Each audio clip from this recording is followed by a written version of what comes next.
Takže teraz vám niečo poviem. Ak máte doma nejakého psa alebo nejaké zvieratko, ak nemáte, tak scrollujte ďalej, ja chvíľku počkam. Dobre, ak sme tu iba tí, čo máme zvieratka, tak ma teraz prosím počúvajte a sledujte do konca.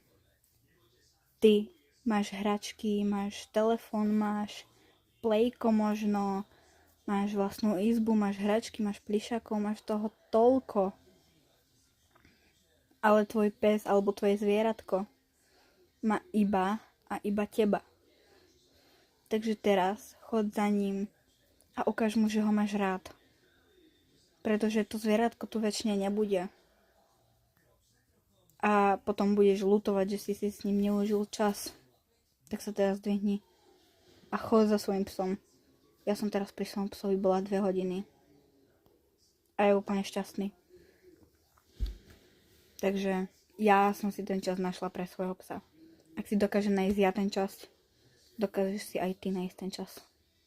Takže sa prosím dvihni a chod za ním si sa s ním pohrať a ten pes bude šťastný.